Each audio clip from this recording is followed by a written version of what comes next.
Bien, continuamos con estas clases de metafísica. Ya este es el último tema que vamos a revisar en cuanto a la metafísica y la ciencia, ¿no? Ya vemos que en los siglos pasados con Kant se criticó a la metafísica y hubo una crítica desde la filosofía analítica, ¿no? Por un reclamo de objetividad, de cientificidad, de rigurosidad al lenguaje metafísico, que bueno, que fue tomado por algunos autores como para no descartar los problemas de la metafísica, los problemas antiguos de la metafísica. Un ejemplo grande en esto es Mario Bunge, filósofo argentino, que él decía que los grandes problemas de la metafísica no se resuelven mediante el lenguaje. Por ejemplo, el espacio y el tiempo. Él es un científico, fue físico. Él decía que el espacio y el tiempo son conceptos que están en la ciencia, las ciencias físicas, pero que el filósofo debería poder resolver a qué hace referencia el espacio y a qué hace referencia el tiempo. Como que un físico en su trabajo no se cuestiona qué es el espacio y el tiempo, simplemente trabaja con preconceptos derivados de otros que ya han pensado. Entonces, para Bunge, hablar de espacio y tiempo son problemas metafísicos que en el trabajo de la ciencia aparecen y que uno debería tener un bagaje filosófico a la hora de analizarlos con integridad a esos conceptos. Por lo tanto, resolverlos desde el mero lenguaje no se, no se puede, no se puede hacerlo, ya que de alguna manera minimiza el problema los grandes problemas de la metafísica que siguen estando allí, más allá de que uno tenga un lenguaje oscuro o claro, debería prestarle atención a problemas como el espacio del tiempo, la conciencia, la identidad, etcétera, etcétera. Son problemas que siguen apareciéndole a la filosofía y que no debería más bien integrarlos a los métodos y a los conocimientos de la ciencia. Entonces dice Mario Busco que se puede hacer una metafísica científica cuidando el lenguaje, es decir, mediante el estudio de la ciencia, las ideas de la ciencia, uno puede partir de la ciencia para hacer metafísica, pero siempre tiene que cuidar el lenguaje. Ya vemos que el ser, por ejemplo, sigue siendo algo oscuro, pero se puede cambiar. ¿Qué es la materia, por ejemplo? ¿O qué es el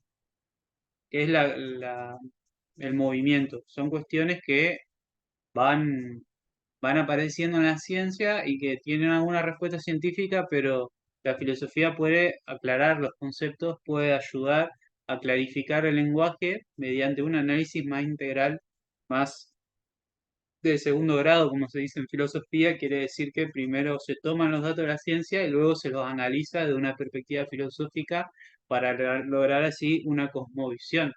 Si uno consigue unir todos los datos de la ciencia bajo un mismo criterio, puede lograr una filosofía científica, una filosofía donde la ciencia tenga el primer lugar, pero que motive a la filosofía de, de todos los científicos y de todos los pensadores que puedan ponerse de acuerdo en un lenguaje claro, específico, objetivo, que se maneje desde todos los lugares.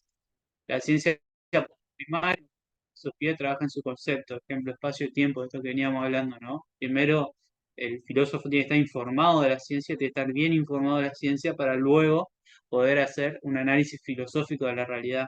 No es primero la filosofía y luego la ciencia, como algunos filósofos han planteado, sino que es un continuo de primero ciencia, luego filosofía para darle un sentido a la realidad.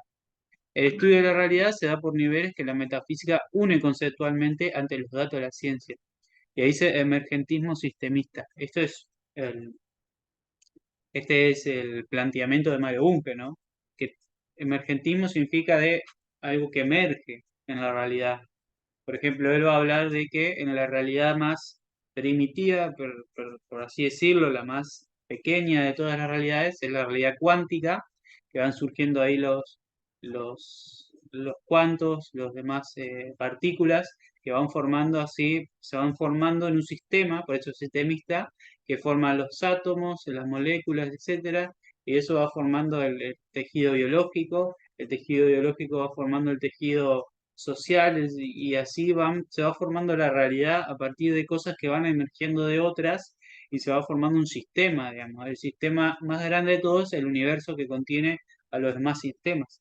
Entonces, eh, ahí vemos que la metafísica va uniendo, digamos, mundos separados. Por ejemplo, la física cuántica se une con la química, pero ahí son dos ciencias distintas que la une la metafísica, que los conceptos mismos se unen en metafísica para luego pasar a otra instancia donde la química, por ejemplo, se une con la biología con la psicología con la sociología, y así se va formando, digamos, un sistema tras otro, pero los conceptos analizados son siempre conceptos metafísicos, conceptos que van a corresponder a algo más allá de la ciencia, más allá del dato físico, científico. Por eso va a tener un nuevo lugar la metafísica en la filosofía moderna, la filosofía actual de nuestros días, como un ayudante de la ciencia. La ciencia aporta datos para que la metafísica le dé un sentido universal y pueda de alguna manera ser comprendida como un todo, como un significado total de las cosas.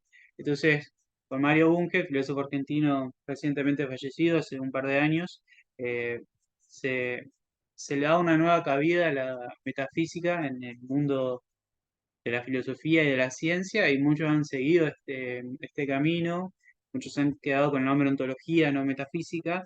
Entonces, bueno, de alguna manera podemos ver que la metafísica sigue teniendo vigencia y estando en los problemas actuales de la filosofía y la ciencia, pero que tiene un lugar distinto al que tenía anteriormente. Pero igualmente su rol sigue estando en la filosofía y su estudio sigue siendo importante para aquellos que quieran dedicarse a una filosofía académica, seria, rigurosa y basada en los conocimientos actuales de la ciencia y de la academia en general. Así que bueno, hasta aquí ha llegado el curso de filosofía. Era para alumnos de una escuela, pero también puede ser habilitado para cualquier otro que quiera ingresar a informarse sobre esta rama de la filosofía. Yo encantado de servirles y nos veremos en alguna otra oportunidad.